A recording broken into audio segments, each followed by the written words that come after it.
Hello, year three. So we are on our second lesson about symbols.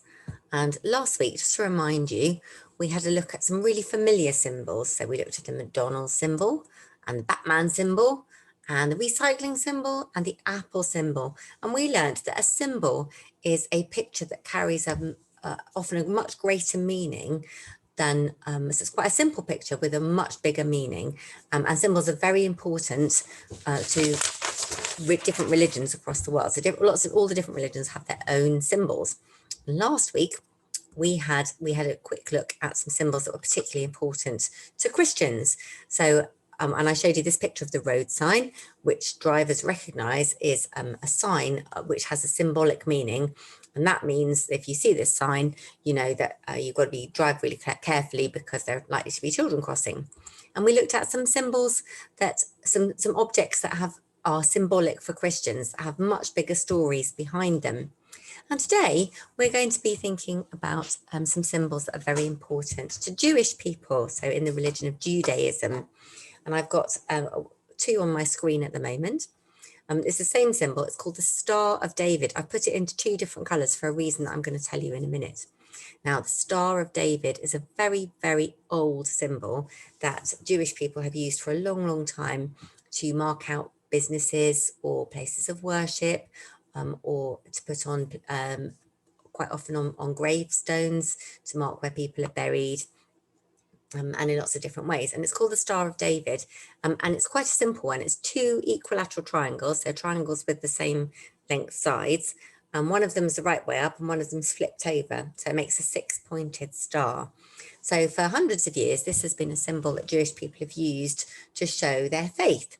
But just before the Second World War in Germany, the Nazi party under Hitler decided that they wanted to find all the Jewish people and collect them all up and put a symbol on them to show that they were Jewish. And then they were treated differently and not as well as people who weren't Jewish. And unfortunately, the symbol became a way to mark them out as different. And they had to have the symbol, the Star of David, sewn onto their clothes in yellow, which is why I've included a yellow one. So for a long time, it was used so that Jewish people could recognize businesses and recognize that people had the Jewish faith. But then during while Germany was under the control of the Nazis, it became a way to sort of make people stand out and then be treated not so well. But that's the Star of David. Now, the second symbol that I'm going to show you today is a menorah. This is a menorah. You can see the word at the bottom, and I've used a capital M because it's a proper noun. And I wonder if you can maybe pause the video and have a little bit of a think about what you think that picture, that black and white picture, might represent, what it might be a symbol of. Okay, if you've had a little think, hopefully you will have recognised that it looks like a candlestick. It's quite a special candlestick, quite a big one. It has 6 branches on going on either side, so it's symmetrical, and it has a central candlestick up the middle. Now, this is a very, very, very ancient symbol for Jewish people, and it comes from an object, a real thing that you will always find inside a Jewish temple called a menorah, big candlestick.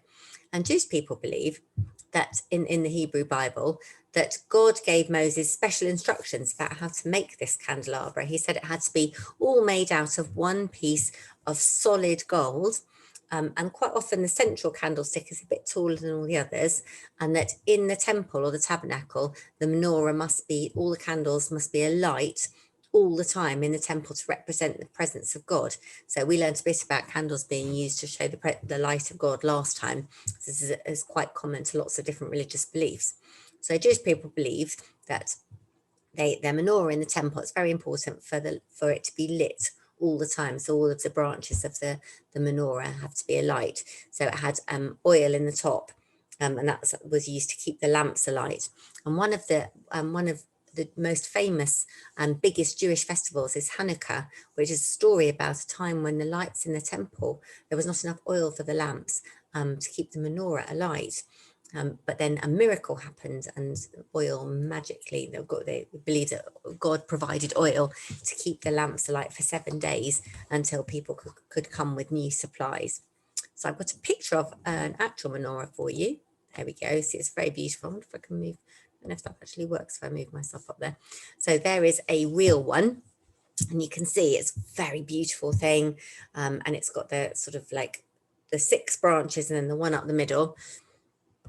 And it was, and they're a gold color, and Jewish people believe that in the Hebrew Bible, God told them to make it out of one piece of solid gold. It's been a very difficult thing to make. And you can see at the top, there's the spikes for the candles. So that it was lit with either oil or with candles.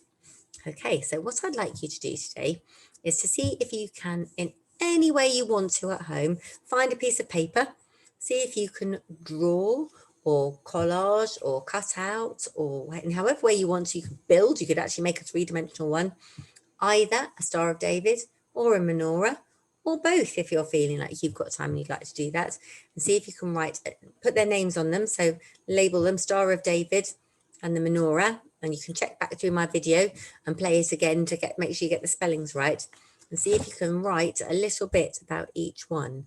So they're both Jewish symbols, very important to Jewish people.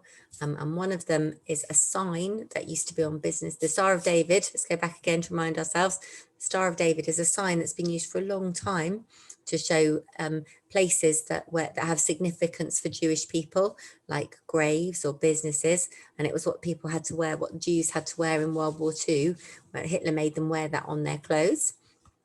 And the menorah, which represents a very special kind of candlestick that is in a Jewish place of worship called a temple or a tabernacle, and it's meant to be kept alight to show the light of God.